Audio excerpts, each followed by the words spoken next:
for a while, you will know how much I love piping with different piping tips to show you the effects that you can create. You can then use these effects on the top of cupcakes, or if you're piping buttercream borders on the top of larger cakes.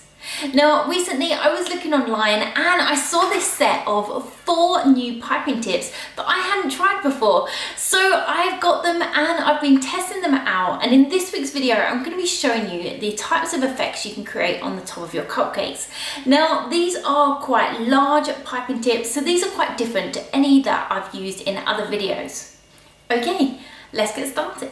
So in order to pipe my cupcakes, first of all, I've got some vanilla cupcakes that I've just baked in these pink cases, and also a batch of my vanilla buttercream, which I've coloured in this light pink colour. Now, I will put a link in the description below for both the vanilla cupcake recipe and also how to make my vanilla buttercream. I've then got my 4 piping tips that we're going to be testing out, and also some disposable piping bags. So the piping tips that I'm going to look at today, I actually bought in a set of 4. Now, I found these ones on Amazon, but you can get these on different cake decorating shops online. Now, just like other piping tips, they do have numbers engraved on the front. So we've got the 901, the 902, the 903 and the 904. Now, they are quite a large piping tip. So the top of the piping tip where your buttercream is going to come out is around 1 inch in diameter, and the opening at the bottom is around 1.5 inches. So these are on the larger side. Now, to give you a better idea of the size, if I bring in the classic 2D piping tip, which is always quite a large piping tip for cupcakes, you can see that the 2D is just a fraction of the size of these piping tips. Now, this is going to mean that they will use a little bit more buttercream than some other piping tips, so just bear that in mind. The first piping tip I'm going to start with is the 901. So this gives kind of a closed star tip, and we have a lot of teeth cut out, just coming over, leaving this small circle opening at the top. Now, you just want to make sure that none of those points are touching, as this will stop your buttercream from coming out. So if any of them are, you just want to pull them up. So I'm going to start by popping this into my piping bag with some of my pink buttercream. So just make sure that none of that plastic is coming over any of those sections that have been cut out. Now, because of the size of the piping tip and because the teeth are cut out so far down, it's really hard to create a buttercream swirl with these. The reason for this is that so much buttercream is coming out at the same time, it just pulls off what you've already added on. So for these ones, you want to create little domes, which is great for the top of cupcakes, or if you're creating a little border around the top of your cake. First of all, you want to place the piping bag directly above your cupcake. Apply pressure to the end of your bag to allow that buttercream to come out until it's at the desired width of your dome. You can then start to twist your bag backwards and forwards whilst lifting it up. Now, because these piping tips are so large, when you stop applying pressure and pull away, one thing that you can be left with is a little dip in the top of your dome. So what I like to do is stop applying pressure and just slightly twist the bag before lifting away. So as you can see, you get these waves going up the dome, which is going to give you this really pretty ruffle effect.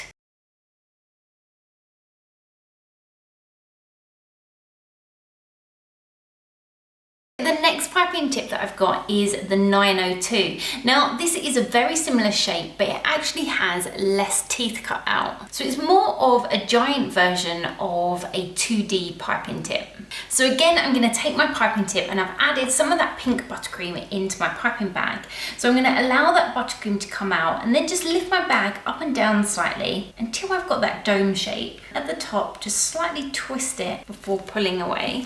Now, these piping tips do give you quite a lot of buttercream on the top of your cake, but as you can see, if we compare this one is a little bit thicker than the last one. It's just a bit more of a simplified version.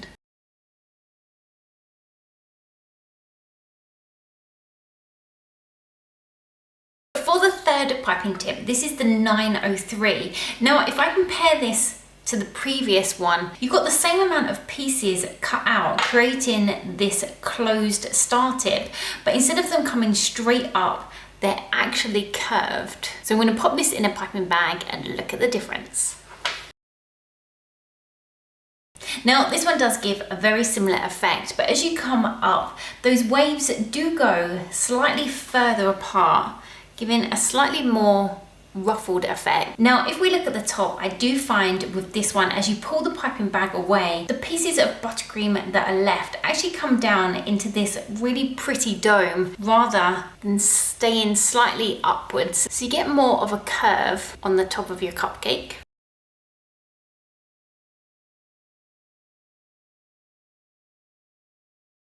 So now for the last one, and this is the 904. Now again, this one has pieces cut out and it comes over into this closed star tip, but instead of the cutouts being straight, they're actually zigzag. So this is going to add texture to that buttercream.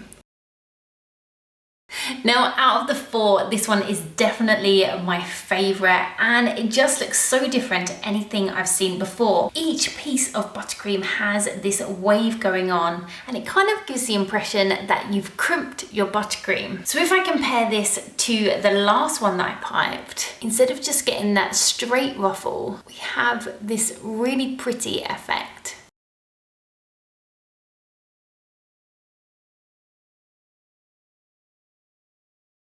So here we have the 4 finished cupcakes piped using the 4 different piping tips.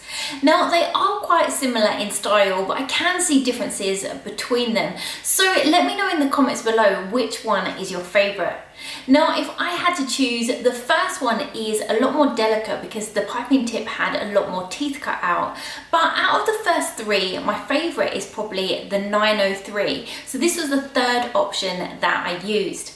Now it gives a really pretty ruffle effect similar to the others, but the reason this one is my favourite is because of the top. Now because the grooves on the piping tip were slanted, it meant that when I pulled the piping tip away, the top of my cupcake just laid a lot flatter and we didn't have that dip at the top. So we got this really pretty dome effect. My absolute favourite though has to be the 904. So using that textured piping tip, it just looks so unique and so different. You might love it or you might hate it. Let me know in the comments below, but I think it just gives a really fun effect. So I really hope you've enjoyed this video tutorial and will be able to use some of these piping techniques in your own cupcakes. Let me know in the comments below, do you have these piping tips? Have you been using them and what do you think? Also, if you have enjoyed this video, please don't forget to hit the like button as this will really help me out. And if you want to see more videos like this and you haven't already, then don't forget to subscribe to the Cake Spanish YouTube channel. You can also head over to the video section where I have a whole load of other videos where I test out other piping tips and show you the effect that they create. So until next time, bye!